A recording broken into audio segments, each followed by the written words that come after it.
Yo, what is up guys? Delboy here, aka Blue Collar Sports TV. Hopefully you guys are doing well. If you're new here, smash that like, hit subscribe, all of that good stuff. So, of course Moses Atalma versus Dillian Whyte has been made official for August 16th in Saudi Arabia. Now this isn't to talk about the main event, we are talking about a random fight on the undercard. And I say random fight because to me this fight doesn't really make much sense. Like, before it got made, I would have never have thought of this fight getting made. And that fight being Filip Hrgovic versus David Adeleye. Now, it's a fight in which makes no real sense for Filip Hrgovic, who is a contender. Of course, he had that setback against Daniel Dubois. In retrospect, that loss doesn't look as bad considering, you know, what Dubois did to AJ becoming champion, etc. But, you know, after that, Hrgovic beat Joe Joyce, late replacement. Once again, he is ranked in the heavyweight division. I think he's highly ranked in the IBF. He's rated top 15 on BoxRec. He's a recognisable name who is in and around contender level. Well, he is a contender.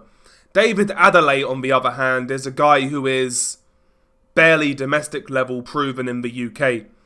David Adeleye, 14-1 record. His only real step up of consequence was against Fabio Wardley a couple of years ago. In that fight, David Adeleye got stopped in, 7 rounds? Wardley was winning the fight as well, outboxing him. Then he pulled the trigger, knocked him out in round 7. A fight in which wasn't really that competitive, to tell you the truth. Wasn't really that competitive.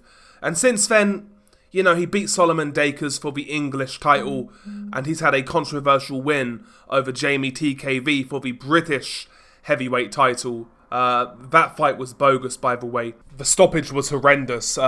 Basically, Jamie TKV got knocked out on the break. There was talks about them having a rematch, but yeah, Adeleye is going down the route of Filip Hrgovic next. From Adelaye's perspective, listen, it's a risk worth taking. It makes sense from his perspective. Because David Adeleye is, you know, again, he's a million miles away from contender status. Adelaye's a guy who isn't exactly, like, well thought of among boxing fans in terms of, like, talent. He's a strong guy who's got a powerful left hand, but, you know, very basic, very crude, I would say. Not a guy who screams future world champion, put it that way. So for him, like, going in there with Hrgovic in a fight in which most people are going to expect him to lose, and lose decisively, he really doesn't have much to lose. You know, if he is to lose, well, everybody expected it. Even if it's quite decisive, he can go back down to British level and have some fights fair at domestic level. If he's to lose and he puts up a good showing, then that's basically a win for Adeleye in my books, because I don't really expect him to do all that well in this fight. But God forbid, should he get the upset win, then obviously his career is going in a totally different direction at that point in time.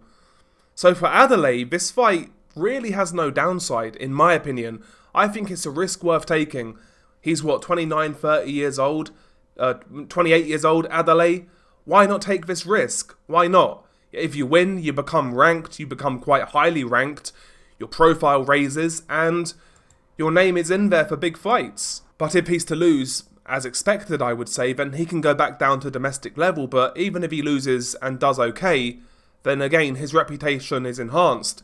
But for Hrgovic, what does this do for him? Because, you know, he's just beat Joe Joyce, he has a win previously over Zhili Zhang. I know Joyce was on the downward slide, I know Zhang fight was controversial, but, you know, he's at a certain level now, Hrgovic, and you would imagine that he would have liked to have, you know, fought a guy who is in and around his level in terms of ranking to bolster his rankings and, you know, make him climb those rankings. You know, we're even talking about a guy like maybe Efe Ajagba, for example. Those sort of guys, you know, guys in and around his level. Those sort of fights make sense for Hrgovic, but, you know, even if he's to win this one, which he should, I don't really imagine this puts him any closer to a world title shot. I guess you could call it a stay busy fight. For Hrgovic, he has been relatively inactive in the past few years, so this would be 2 fights in 4 months for Filip Hrgovic, which is good for him. So maybe he's viewing it as a stay busy fight. You know, he's a British heavyweight, David Adeleye, and, because the British heavyweight scene is somewhat strong, that does come with certain amount of eyes, I guess. So, maybe if Hrgovic wins and looks okay, he could put himself in the market for a fight against a British heavyweight, maybe a Joshua, who apparently is coming back in the fall, I guess. So maybe Hrgovic could use this fight to market himself as a future opponent for a guy like Joshua. Maybe even an opponent for the winner of White versus Italma, But overall, I don't really see the point in this fight for Hrgovic. Again, I would have rather have seen him fight a guy who is either ranked a bit above him or ranked in and around his level, like in a Jagba, maybe even a Lawrence Okole, maybe a Caballel. Caballel is still looking for a fight. He's not going to get a title shot next. Why not chase a fight with Caballel? There's fights out there for Hrgovic, I would say. But yeah, weird fight, man. I think it's a weird fight. I think it's a strange fight. A fight I was surprised by when I saw it get made. But yeah, share your thoughts below. Beanie Guy Delboy. Peace.